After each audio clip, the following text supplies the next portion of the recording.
Hi, my name is Owen Redwood, and this lecture is part of the Offensive Computer Security OpenCourseware in 2015, hosted at hackallthethings.com.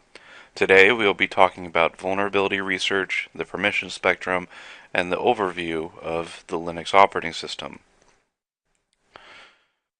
Root is the most privileged user in Linux, and a lot of jokes and techniques are named after root. Um, And the outline of today's talk is we're going to go over the basics of a system, go over the boot sequence, talk about the rings model and permissions and the least privilege principle, vulnerability research, at least provide an introduction to it, and discuss a lot of Linux topics. So the BIOS is the ultimate authority of what is and is not installed on a system, typically. You only get one shot at looking at the BIOS when booting up a system.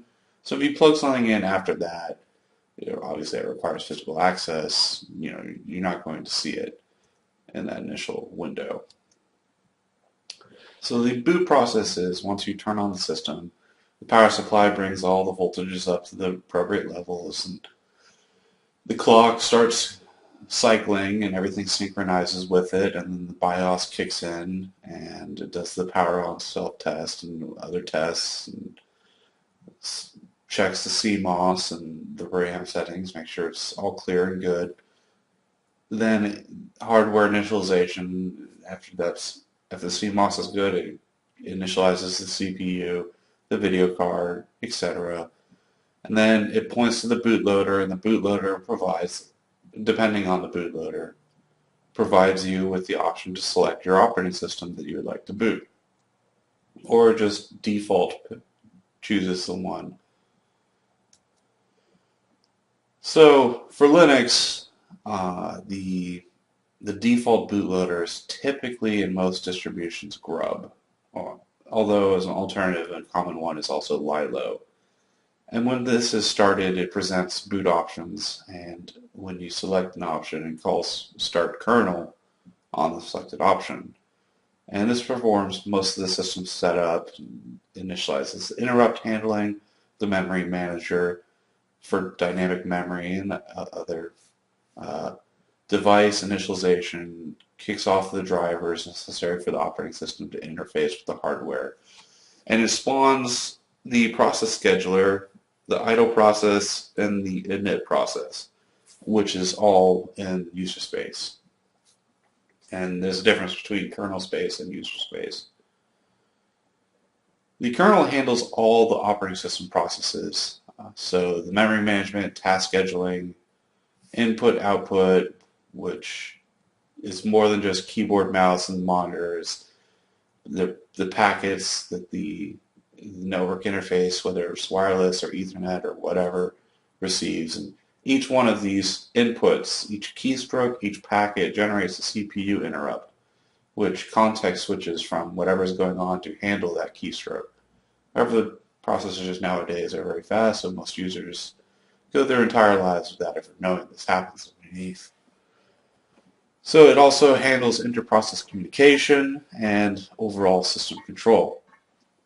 The kernel is typically loaded as a compressed image.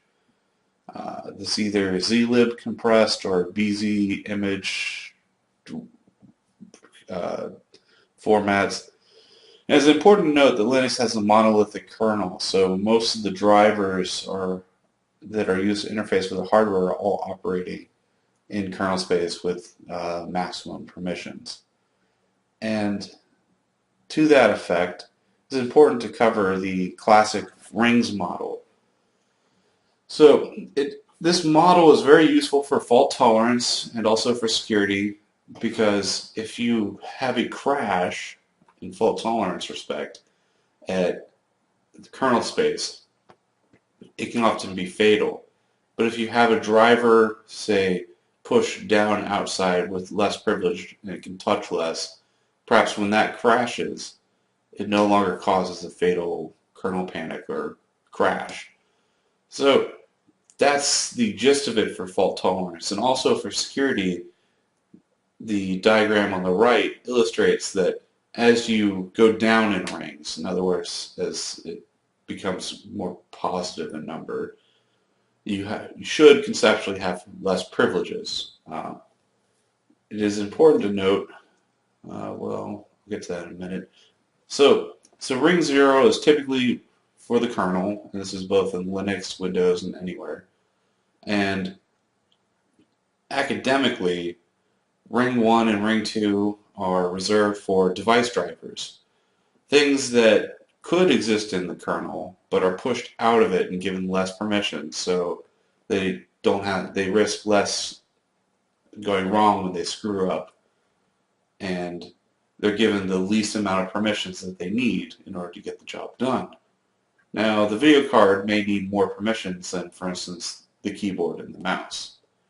So, and then in ring 3 is typically where you will find most user mode applications and user processes. So it is important to note that things operate at higher permissions than ring 0.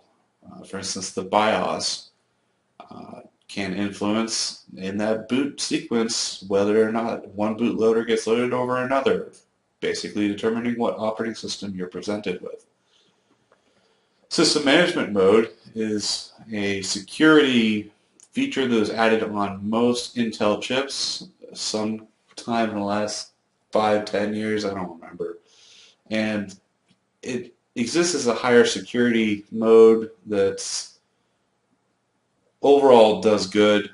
However, there was some proof of concept work showing that rootkits could be designed to infect this level and provide malicious access at this level in such a way that not even the BIOS would be aware of the system being compromised. And as you go deeper and deeper into the internals of a system, you gain less and less ability to be able to determine whether or not something has been compromised in order for you to find out whether you should reconstitute it or have to remediate it. So with IPMI is Intelligent Platform Management Interface. It's a technology that was introduced 10 years ago into enterprise servers. The motherboard, and you'll find it in almost every enterprise server today. You pretty much cannot avoid buying it. And some of the homework has you reading recent work that came out last year showing just how badly implemented many of the things in it were. So another thing to note is that the original Multics had 8 rings, and there was a special register that the processor used to keep track of what ring each thread was operating on, and when an interrupt would trigger or a thread would switch, it would save that ring, perhaps on the stack or wherever, and then switch to the ring that the next thing was running at. And that's how it would keep track of it. So it's very, very interesting. They took the least permissions model to the max. However, I'd like to cover a more practical model, since ring 1 and 2 are not really widely used, although there are efforts to make the Linux kernel more microkernel-y instead of the monolithic nature it is right now. The useful ones to cover are ring 0, 3, and then the things below it, and then eventually nothing is better than physical access. So that's the extreme end of this spectrum. However, I have something here listed for sandbox non-root user applications, because in order to go from 4 to 3, you'd have to do a sandbox escape, which is not a trivial attack in many cases. I think last year when I covered the code auditing lecture, there was a ton of Java 0 days that were just released the same day. And the first 4 pages of the National Vulnerability Database had various Java virtual machine sandbox escape exploits that were described on it. So it's important to note if you try bringing up ring 4, 5, 6, and other stuff going down in permissions, people are going to look at you like you're crazy because usually this model is not extrapolated out past ring 3. So vulnerability research relates to this model in its very core, in that vulnerability research is all about pulling off and preventing privilege escalation. Privilege escalation is going from one level of access to a higher level of access. Ultimately, it's all about inverting the model to get to the most privileged state in the offensive manner. So obviously it goes beyond -1, -2, -3, and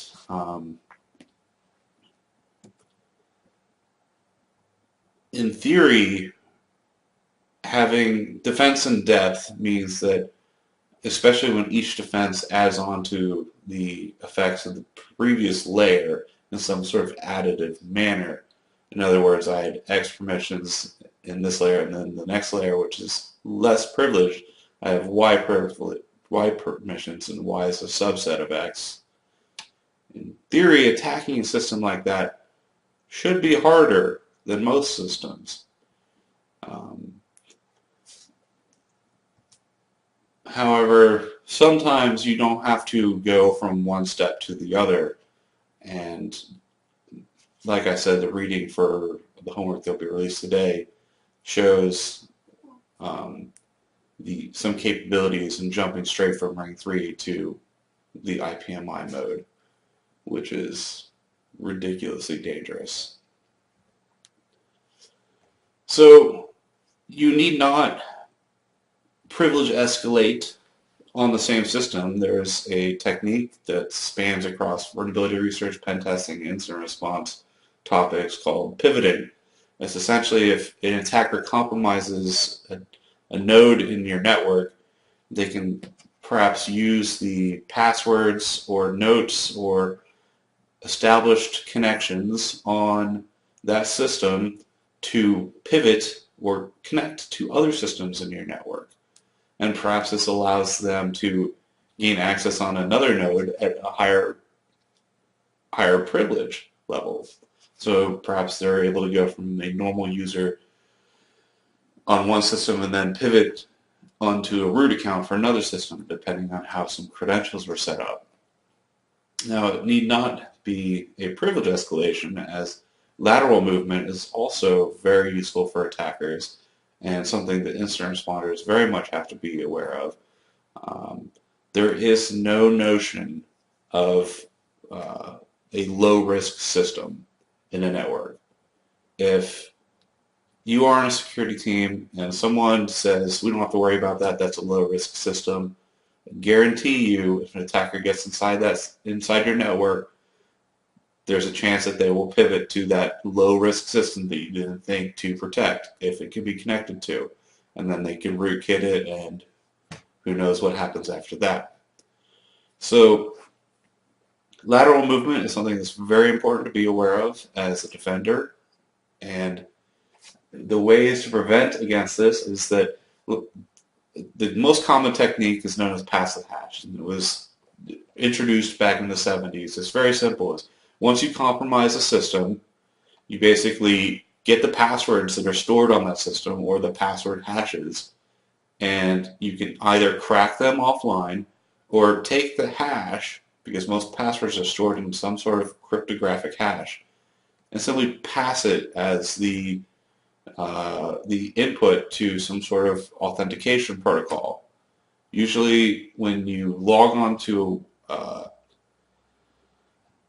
many of the old school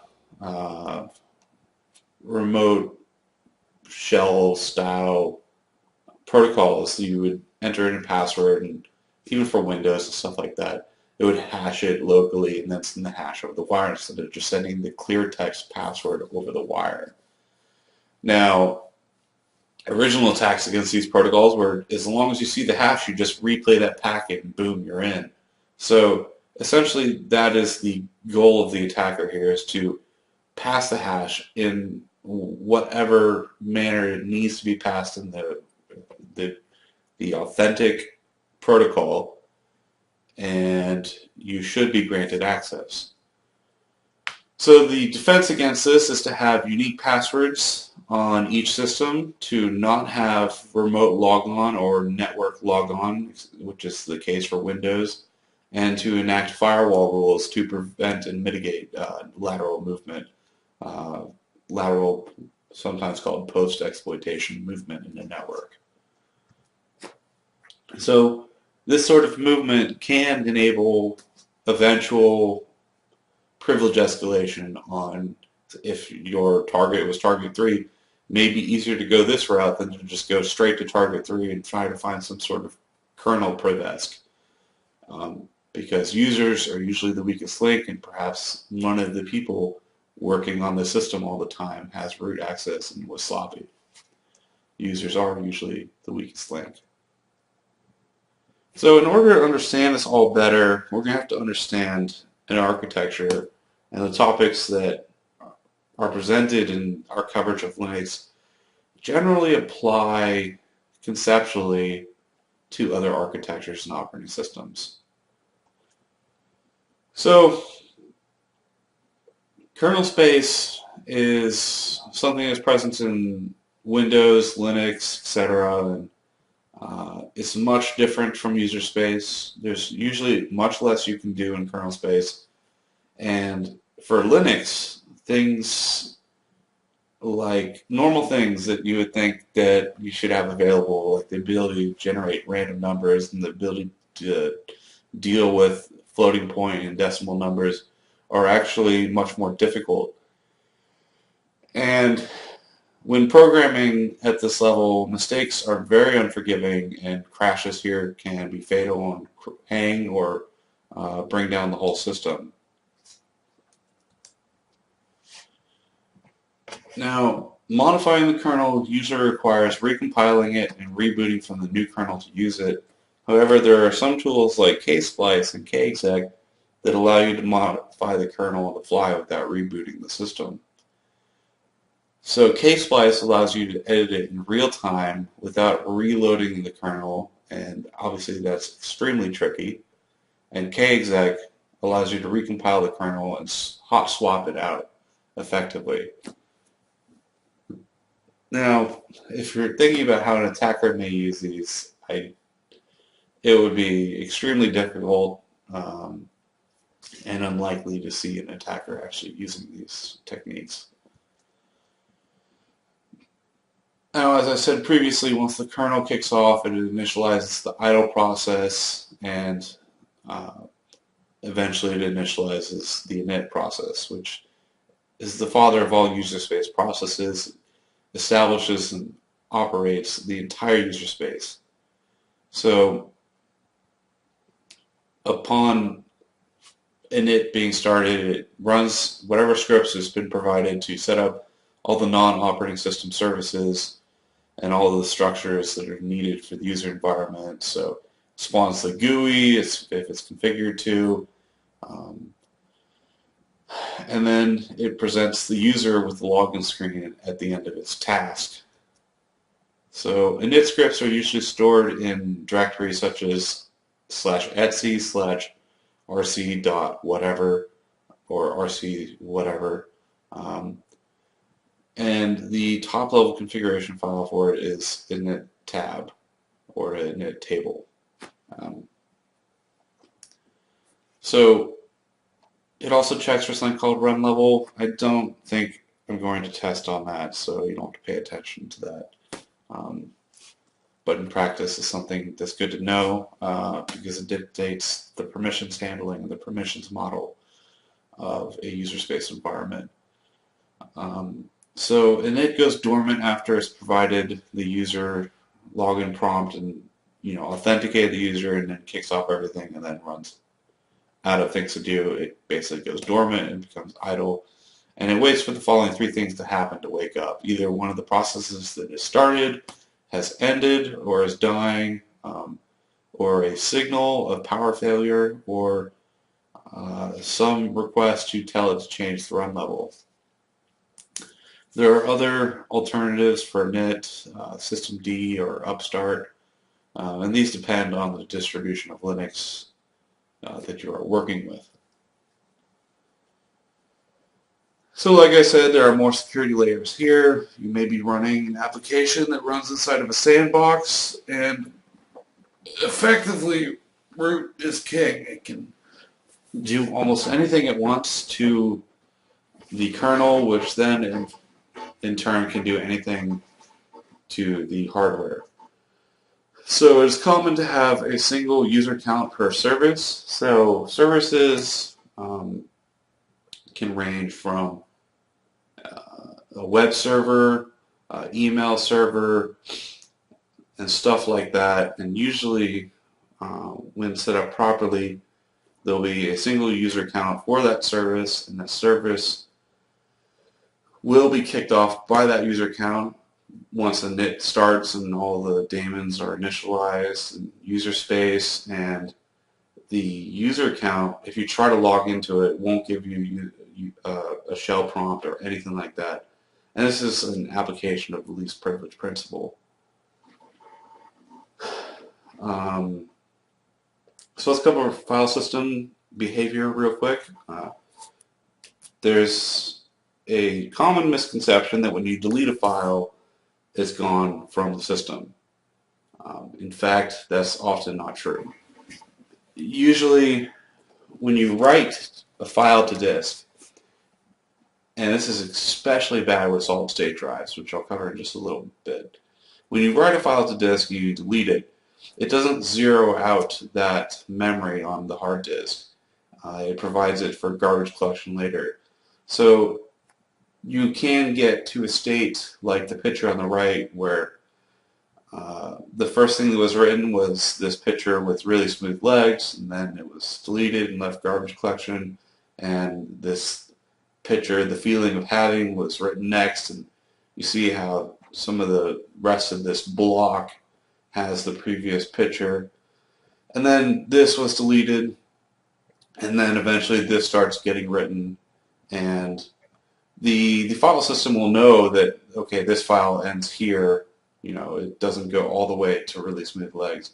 But if you look at the disk in a raw format, this block, it will have all this data.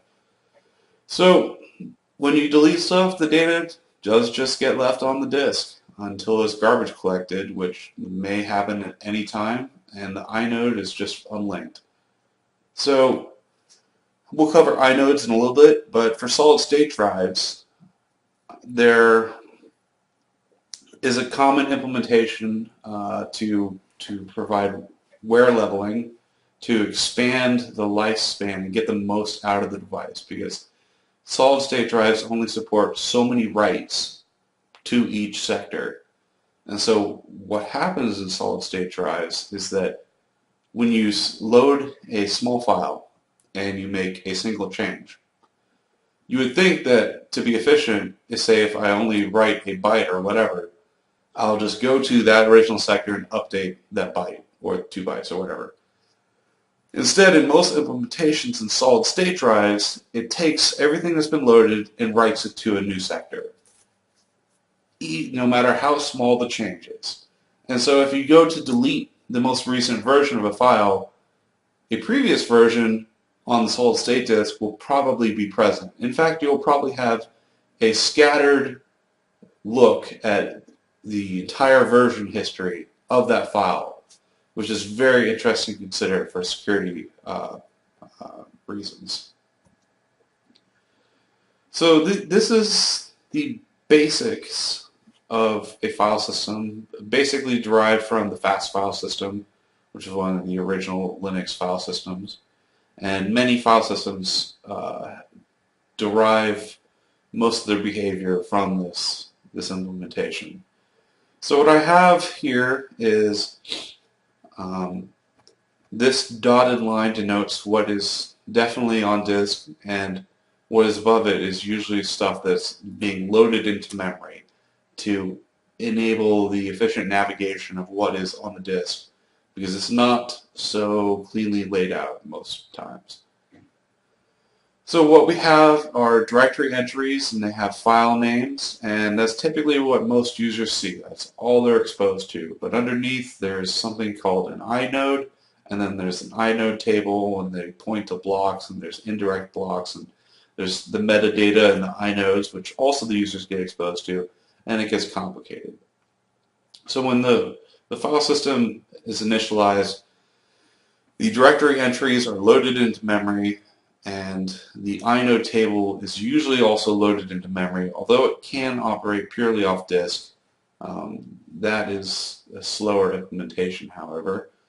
And for each directory entry and the files that are in it, there's an inode table entry.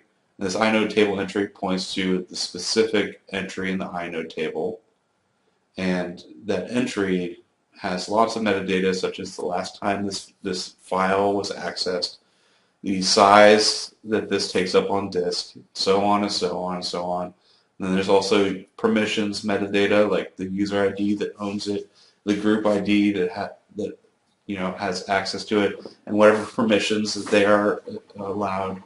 And then the important stuff is the blocks, and for each file it basically denotes this is the first block, this is the second block, and it provides the file system with exactly where it is on disk. And so on and so on and so on, but there are only 15 4K size blocks in each inode, so an indirect block points to basically another set of addresses that describe even more file content, and these can point to more indirect, and it basically forms a linked list. So there's nothing preventing a system from having two file names that point to the same index node, and if you take, in general, what happens when you delete a file, this just gets unlinked. The inode entry will still remain intact, and the file content will still be there on disk. They will be marked, especially this, for garbage collection, and eventually the memory inode will go away. But the data is going to remain on disk. So in the case where you have two files linking the same inode, and you tell it to delete file X, well, you can still use file Y just the same. So that's also very important to consider for forensics and for security in general. If you're trying to securely delete sensitive information, this is something very important to consider. Linux utilities like Shred offer secure deletion services. However, like I said, there's problems in securely deleting anything from a solid-state drive. There has been some very useful research coming out of the FSU department from a previous PhD student, Sarah Diesberg, on secure deletion at this level, and I believe some vendors are starting to implement her algorithm. So now that we've covered how the file system works, let's cover the generic directory layout for Linux distros, and this is often one of the most confusing things for students, as it can vary per distribution of Linux.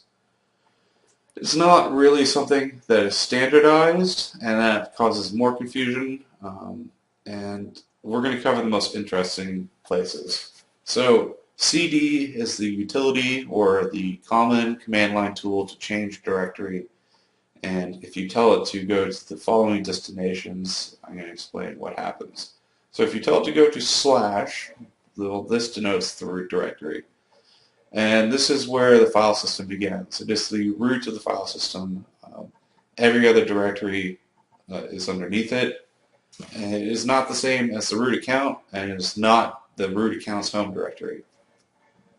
So /etc usually stores the config files for a Linux system. So the config for all the services, all the applications, anything you can run. Effectively, if it has a config file, first place to look for it would be in /etc. And they're mostly stored in text files that can be edited by hand. Well, by your favorite text editor, rather. /bin and /userbin usually contain most of the binaries that when you run an application, this is where the machine code will be stored for it. And the /bin directory contains the most important programs typically for systems, such as the user shells, file system tools like ls, regular expression tools like grep. User bin contains other applications that aren't so common for users, but there's no real clear distinction between the two, and nothing prevents you from putting your applications wherever you want, and that is really at what's at heart in Linux and similar systems, is that they are fully configurable. You can do whatever you want with them. So there's a difference between SBIN and user SBIN, and usually they are used for system administration programs, and SBIN is where the most common ones will be, and user SBIN are where perhaps the custom ones will be. And then /user stores most user applications and their source code, and any pictures, documents, or perhaps configuration scripts or files that they may use that aren't already located in /etc. It is important to note that this directory is usually the largest directory on a Linux system. And /lib is where the shared libraries and shared objects for the program are located.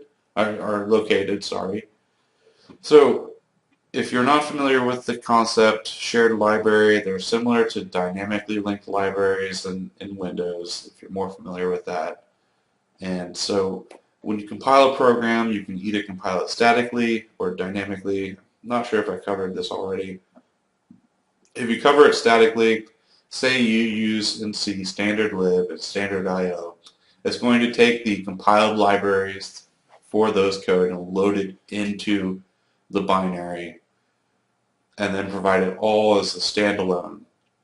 So you can run it on any system even if it doesn't have those binaries present. The result, however, is a very, very large file. So the alternative is to dynamically link these applications when you compile them. And the assumption is that wherever you run them, it will have those shared objects or those libraries present, so that when you run it, the linker and the loader will find the shared object and load it into memory when you run it, so it doesn't take up so much space on the file system with all the redundant libraries being stored here and there. It also makes it better for dealing with upgrades. Say you upgrade to a new version of C, and then it comes with all these new libraries. If every application you had was statically linked, well, it's going to have static versions of all those older libraries and shared objects in them, and you're going to have to recompile every single one of them to update the whole system. So that's just an illustrating example. I don't think anyone actually statically compiles every single thing. /boot contains the boot info. The Linux kernel is kept here, and that is usually going to be the VM linuz file. That is typically the kernel. /home is where all the users' home directories typically are, and with the main exception of root, every user has a directory under home, and it's where all their files are stored by default. /root is the superuser or UID0's home directory. Instead of /home/root, it's just /root.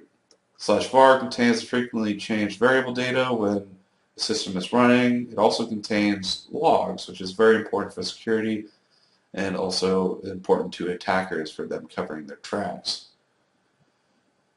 /temp is a scratch space for temporary files. /dev contains all the device info for a Linux system, and it's important to note that in Linux, devices are treated just like any old file. And for the most part, you can read and write to them just like a file. depending on the device. /mount is used for the mount points, so if you plug in a USB thumbstick or a CD-ROM or an external hard drive, it's usually going to be mounted by the file system in this location. It depends on the distribution of Linux, though. So /proc is a very special case. It is a virtual directory and does not exist on the file system. It is a construct of the process scheduler of the operating system, and it contains info on the kernel and all the processes. So it contains special files that permit access to the current configuration of a process in the system, and for certain security aspects, it allows you to configure ASLR. For instance, we'll cover that later. It stands for Address Space Layout Randomization. And it allows you to see exactly how the memory is mapped for a process, among other interesting things, as well as for that memory map, the permissions for each segment in it. And we will be covering this in the exploit section. So, with that covered, we now have to cover permissions and how they're handled with users and groups. And file permissions in Linux are really defined by 3 categories. For each file, you define the permissions of the file's owner, or the self. Then the file's group members, or the groups of the owner, and then everyone else. It's not as fine-grained as it could be, but this is the universal way of doing it. ls-l will show you the file attributes, not the extended ones, but the file attributes and the permissions of files in a directory. And chmod stands for change. It basically allows you to change the permissions, to modify them.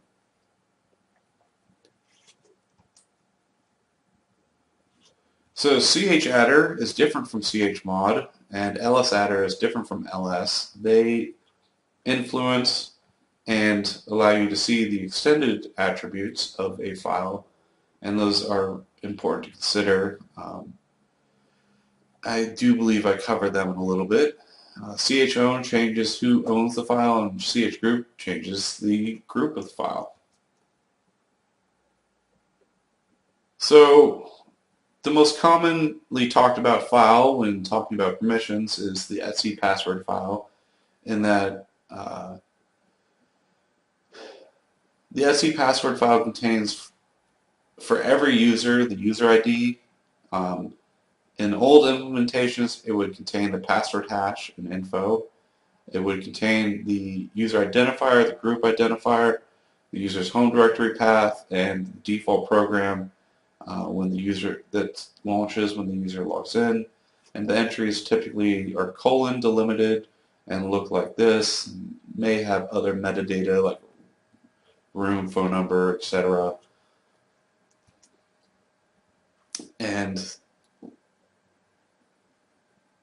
in more modern distributions of Linux, the etc shadow file was designed to actually store the password hashes.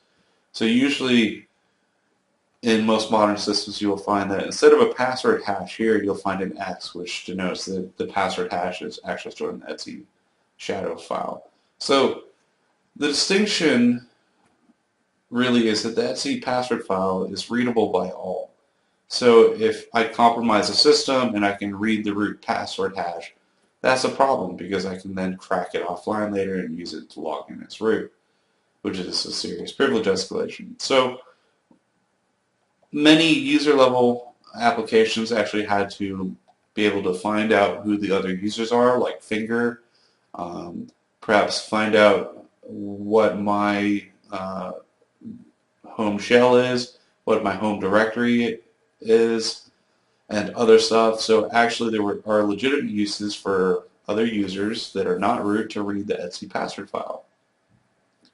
So instead of storing the password hash here, it lists an X to tell the system if you're looking for a password hash, it's in the SE shadow file, which is only accessible to the root user, which solved that problem. So you can no longer get the password hashes just from any account.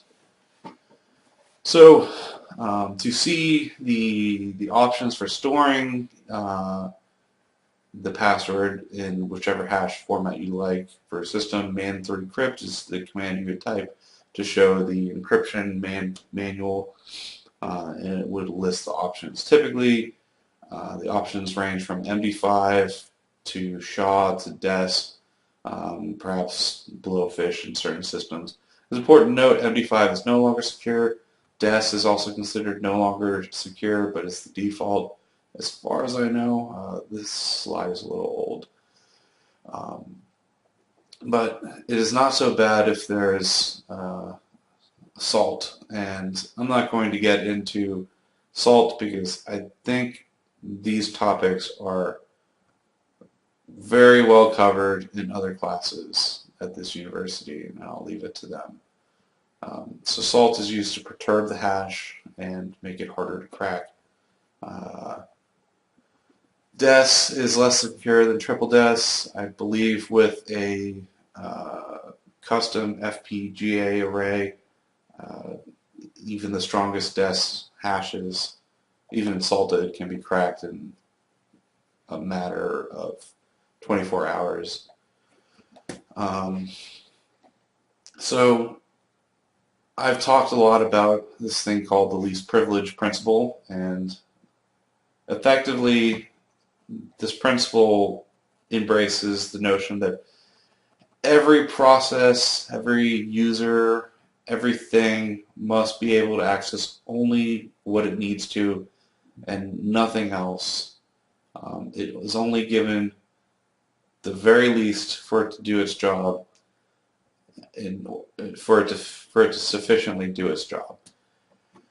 So things like having a single no long gone user account for services, so that if you compromise a service, it's not so easy to just spawn a shell, or pass commands up to a system shell, rather. Things like jails, things like sandboxes, these all provide for security in depth and add on to the rings approach. And they often also make logs clearer, because if you just have root running everything and you share the root account with 5 other people, it's hard to tell in the logs which person screwed something up.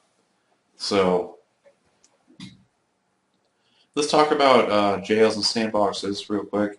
chroot is one of the most common utilities for doing virtualization or sandboxing, and really the trick to chroot is that it's given a new directory as an input and also a process to spawn. And what it does is when it spawns that target process, it tells it the provided directory is actually the root of the file system. So if it tries to change its directory all the way back to root and do something, it's instead told that no, this is root instead. So that's stored in the process space, usually on the stack, I believe. And what results is a jailed process that can't access resources like the etc shadow file, the etc password file, in a normal manner. So in order to break out of this, you have to break the chroot jail. And if you have arbitrary memory rights, you can tell it and know where that value is stored in memory. You can tell it the new value you'd like for root to be, which is interesting. So there are lots of other utilities for sandboxing and providing operating system level virtualization. And I'm just having this slide to illustrate. chroot is seen as the dumbest and the least useful. It is useful to to look at some of these columns like disk quotas and memory limits and CPU quotas and whether or not it's isolated on the network, whether or not it's isolated from root privileges. So certain virtualization techniques allow you to have all these, if it's properly configured. So like memory limits, if it limits the resulting process's ability to take up memory, you can prevent many memory exhaustion attacks like fork bombs and stuff like that, which also affect CPU quotas. And network isolation can prevent something from doing that IPMI direct attack that we've discussed a little bit, and so on and so on. So there's many fine-grained approaches that are out there, is the main point of this slide. So continuing on the discussion of permissions and privileges, let's now consider, since we discussed file permissions, which are self, group, and other, the set UID bits, the set GID bits. So the set UID bits for a file denote what user this should run at if you execute this file, if that file has executable permissions. If you try to execute a random text file, well, it's not going to be recognized by the processor as having valid machine code instructions. So for the appropriate files that are binaries that have executable permissions, if a set UID bit is set, it's going to tell the system to run that binary as the binary's owner, instead of as Bob or whoever decides to run it. So this provides a brief escalation of privileges to a different user so a task can be performed, which does have legitimate uses. For instance, changing my own password requires accessing the etc shadow file. However, I don't need to be root. I shouldn't need to be root in order to do that. So the password binary is set UID as root, and it performs a very singular task, and then it de-escalates permission when it's done, and returns back to the user having changed their password, and it's done.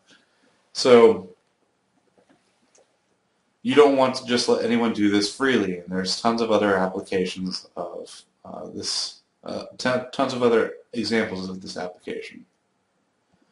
So setGID is very similar. It denotes what group ID this should be run as when you run a binary. And other two things to consider is that when a process is running, the effective user ID is the UID number. So if you have, for instance, run password to change your password, while that's running, it will have UID of 0, which is root. And then when it's done, it will return to you. And so, however, the real user ID, your username, will still be the same during the execution, I believe. So anything that's set UID as root has root privileges, and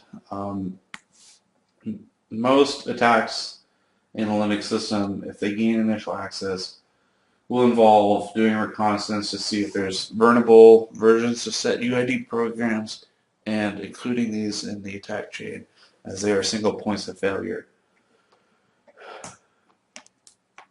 So these are examples of things that are set UID binaries.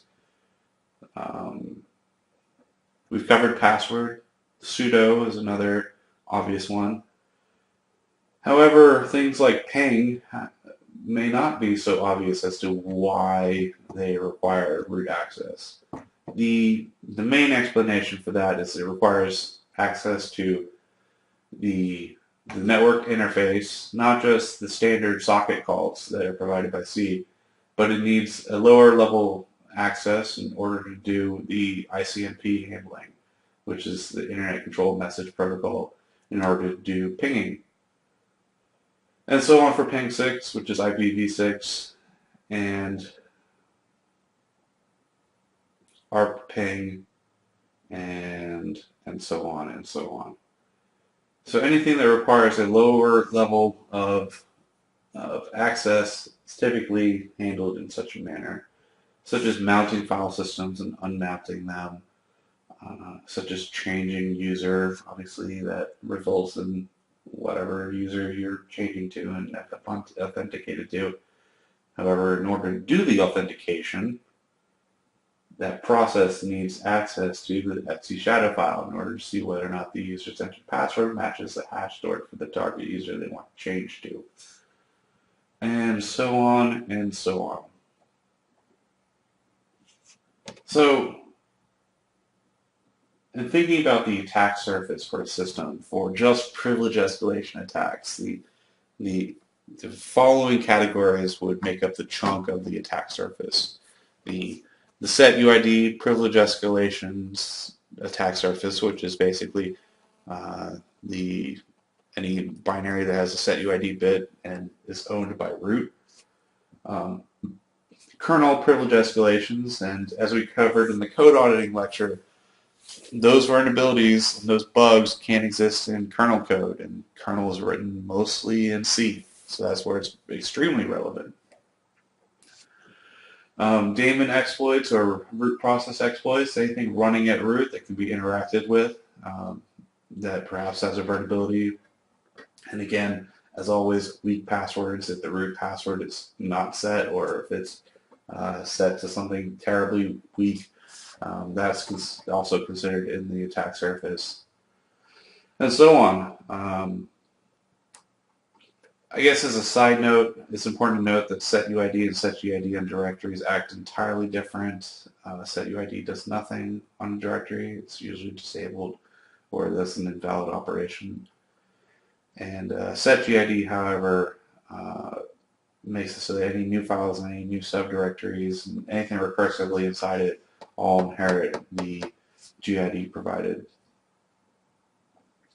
So let's get to some alternatives to the privilege, the permissions model for standard Linux distributions, and talk about alternatives. Access control lists exist, but they are disabled by default.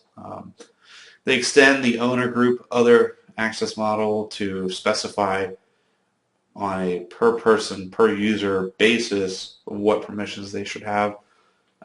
So it is a aspect of the file system, and it depends obviously on the file system. And you can turn it on. It's a mount option in the file system table file. So on Debian systems, it's something that can be apt-get installed. It's effectively called ACL. That's a command line one. There's a GUI-based one, EICIEL, and basically an example is, say you want to have two groups to have access to it and also a different user, say the CEO or someone very important in an organization, and you may want to have two groups to have access to it, but you want to have the two groups to have different levels of access.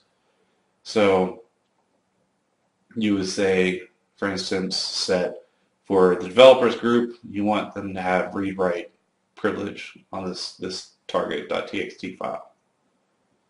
And say for the quality assurance group, you could have execute. This has just, let's change this. It would be this. There we go. If you just want to give the quality assurance group permission to execute it because they're just going to be running it, you would do that and say you want Joe, the CEO, to have just read-write, and you would do that. So it's pretty straightforward, and something to note is when you do ls-l to see the common file attributes and the common file permissions, if something has been set up with access control list, it will have a plus sign at the end. That's one of the only ways to determine whether or not it has it at first glance. So, as I mentioned earlier, there's this thing called CHAdder, and it influences the extended file attributes. And these aren't present in every single system, but they cover very important things that are useful for system security. CHAdder plus A makes the file append only, which is great for logs.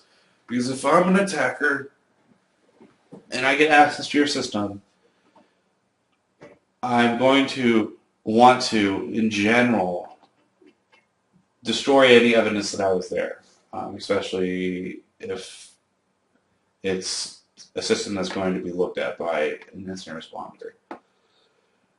It makes it harder for the attacker to get in trouble, and if you can destroy all the evidence, all that tangible evidence that can be used in court is now has to be either if it's happened to get written from memory to the file system, has to be forensically retrieved or is completely gone.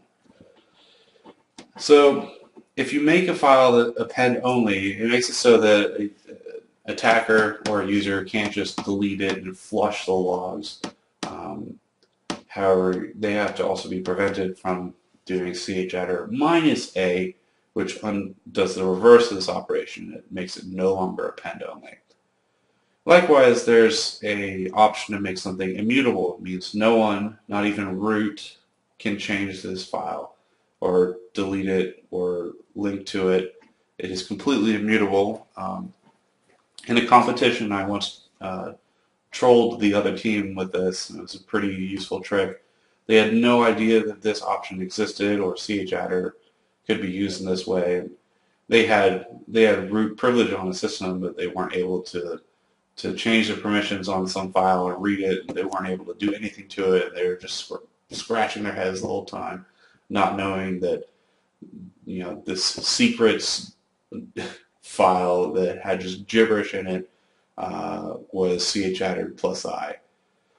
Secure deletion is also an option for extended file attributes. However, it kicks in a standard algorithm that's provided by that operating system or that distro to do secure deletion, and it may not have support for solid-state drives and other stuff. It's important to note that only the root user by default can use extended file attributes, and it is enabled also in the file system tab file.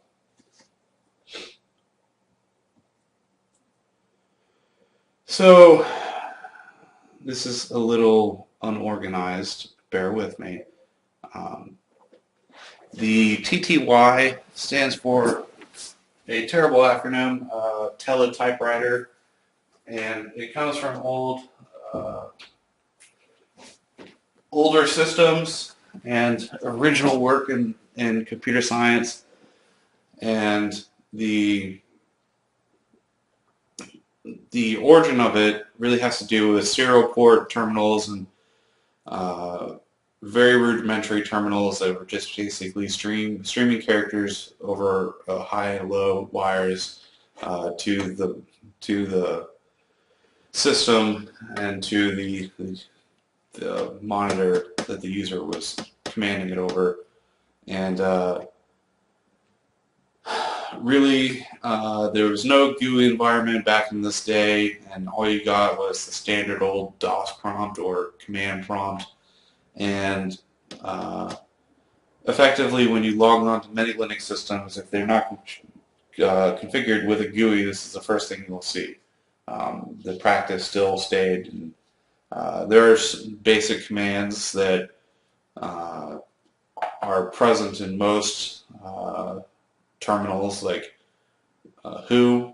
You can also switch to another terminal, which is chvt, but that requires root. And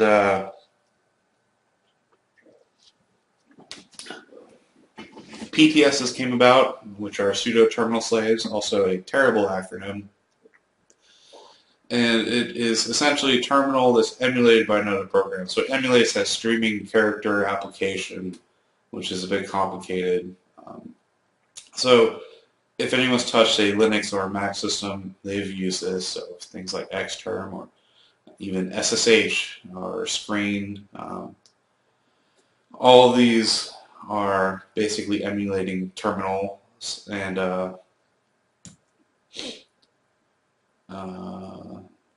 next topic is going to be daemons. So the way to view daemons is via the service command, and that should be present in almost all Linux distributions. They are typically backgrounded processes like an SSH host or the system log daemon or the web server, which may be HTTPD, and et cetera, et cetera. Almost all daemons are spawned by that init process, the father of all processes.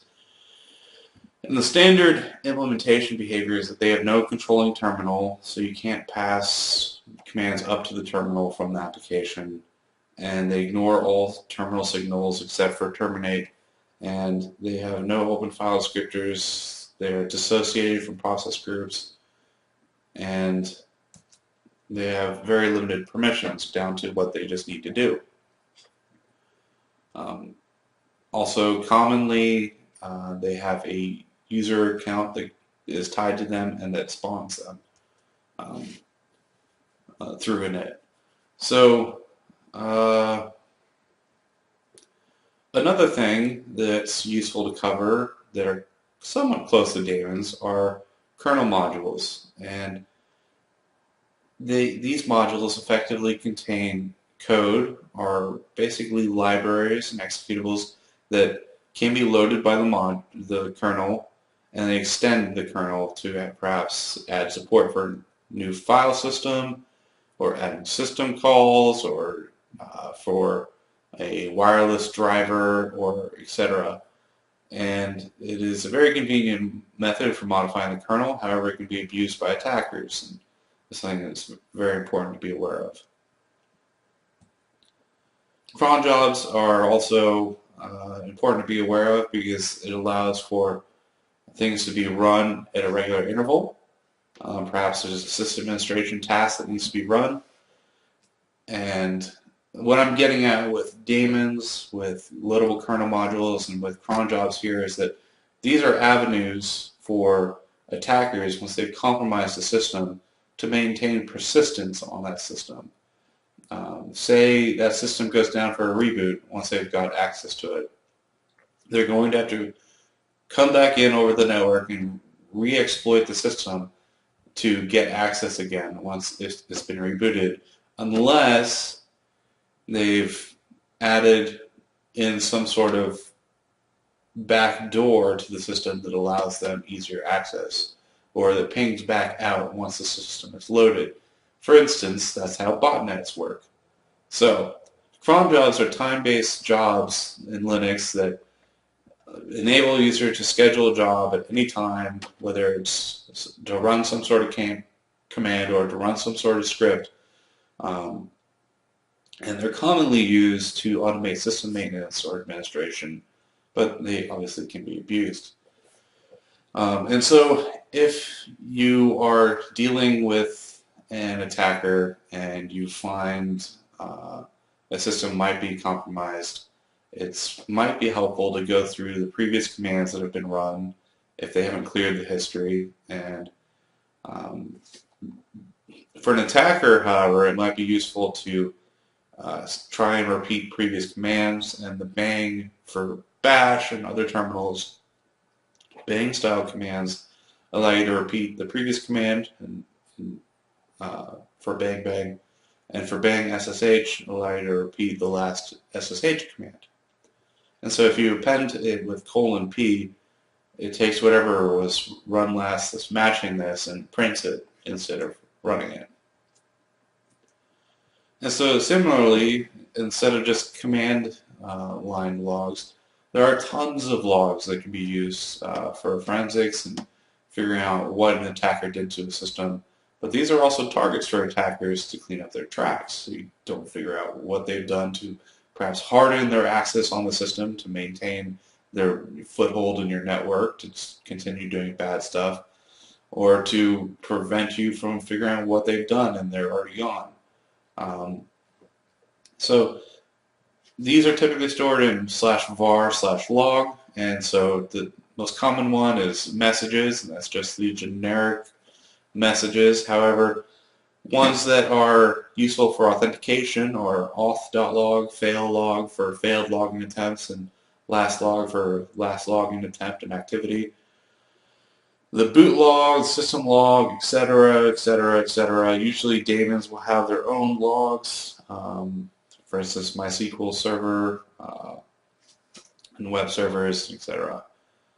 So like Apache 2. And also for intrusion detection, it'll be Firelog, Snort, and stuff like that. Virtual machines will have their own logs. And there's, depending on the system, perhaps a GUI-based log viewer for your distribution of Linux and your desktop environment. So things that attackers do, like brute forcing and SSH over SSH, leaves a very large footprint in the logs. You'll see a failed attempt for each attempt. A failed attempt logged message for each attempt that the attacker makes. For each successful login, you'll see the IP and the domain that the person connected from to your system. You'll see any messages regarding modification of the system, modification of the kernel, loading or unloading modules, any changes to daemons, and things that may be part of the network, not necessarily part of that system, involve also firewalls, gateways, traffic logs. And these may log every single packet that's gone over the wire for perhaps the last 30 days or so. So I believe I emailed out a paper to the class encouraging you all to read it, and this is something to consider in the calculations that the authors made. Also, there's Active Directory, lightweight directory access protocol, secure copy, file transfer logs, and directory sharing logs. And which brings us to firewalls and how attackers are kept out. Firewalls do work. They are effective defenses. They are very also straightforward. Firewalls can be host-based and network-based. We're going to cover host-based firewalls and cover what is provided by default in Linux and also specifically Debian Linux. Most Linux host-based firewalls rely on this kernel-based system called NetFilter. And iptables is the user space tool that interacts with NetFilter and manages it. So NetFilter is really just a framework within the Linux kernel. It has 3 standard tables: filter, nat, and mangle. So it is primarily just a connection trafficking system, and it does not do any filtering itself. It just provides the framework to do it. So filter has 3 different chains that are a part of it: input, output, and forward. So it allows you to filter incoming packets, outgoing packets, and packets that are being forwarded perhaps to a different interface. And this is the one that is primarily responsible for system protection. So NAT, if you haven't taken a networking class before, is network address translation. It allows for subnets, and it's basically the main reason why IPv4 is still alive today. So its main chain is Masquerade and allows you to translate from one IP space to a different IP space. So for instance, the global IP range to the subnet IP range, which most people think of as just 192.168.1. whatever their router assigns them, right? The last one is Mangle, and it's for changing certain packet fields prior to local delivery. Some IDPS systems do mangling to mitigate exploits if they detect them. and that's interesting, but it's also very, very prone to false positives and messing up stuff. So IP tables have been part of Linux since the 2.4 kernel. So, like I said, there's tables, chains, and then there's basically matches. So basically, there's rules, and if something matches, it kicks in, and the target is enacted. Um, so policies are built from an ordered set of rules, and it's a linear list. It just starts from the top for each packet and goes down. So if you want to prioritize something, it's just you put it above the other thing you want it to take precedence over. And so each rule is applied to a chain within a table, and obviously depending on where it's going dictates the chain. So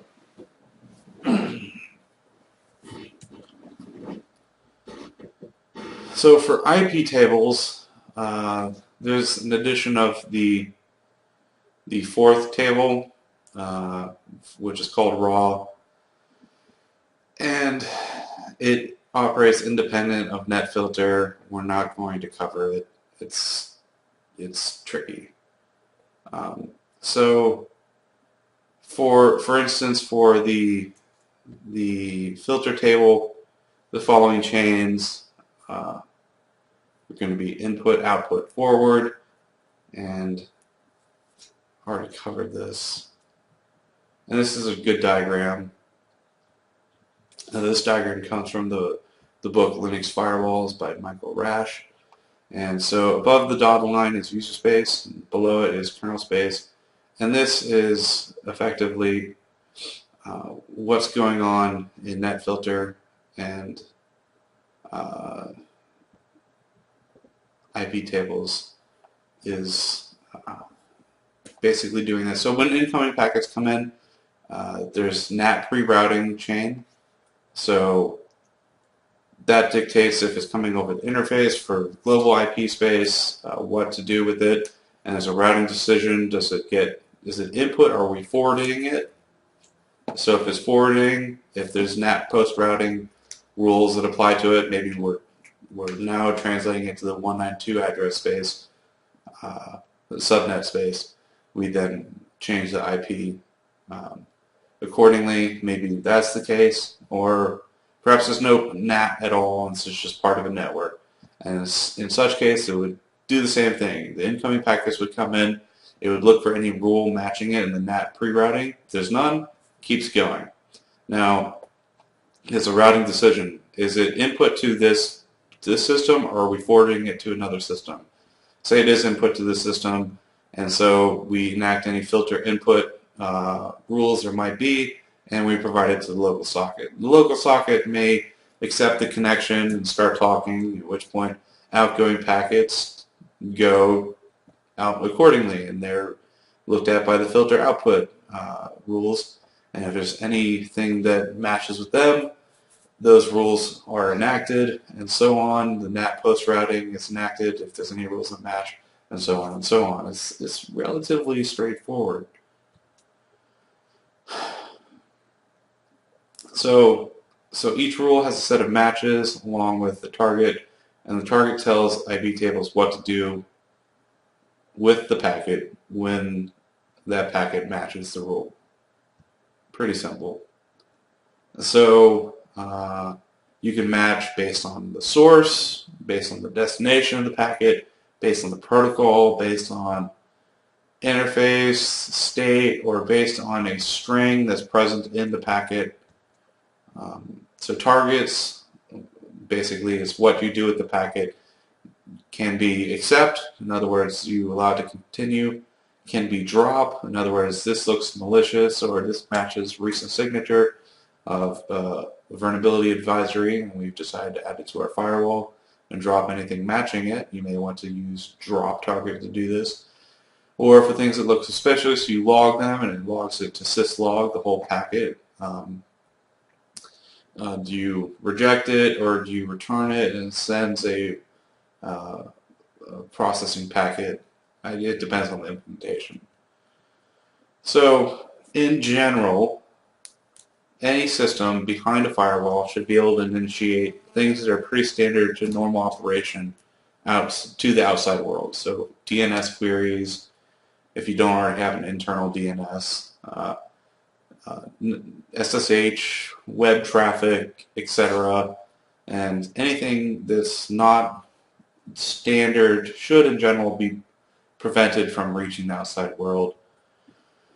Because in the past it has been very, very common for malware to use non-standard ports for various reasons. So there's also a useful practice called stateful packet inspection, and it basically tracks how a connection and traffic in it follows the state machine for that protocol, for instance TCP.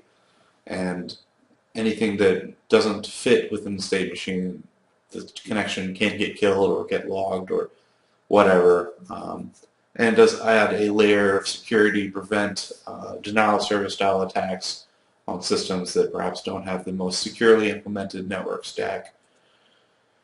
And for any given system, in order to determine what you may need to let reach the outside world, the etc services file contains all the network port names and numbers which can be used to determine the firewall rules for a system. So that's it for the lecture. The important thing to keep in mind is if an attacker gets root, they can do anything to your system, and it's one of the most important things to protect, and obviously access to the lower underlying system. So homework 3 will be released later today. Homework 2 is going to have a correction announced for it later today, and it's going to be extended till Saturday at midnight. Send any questions to me if you have them. All right.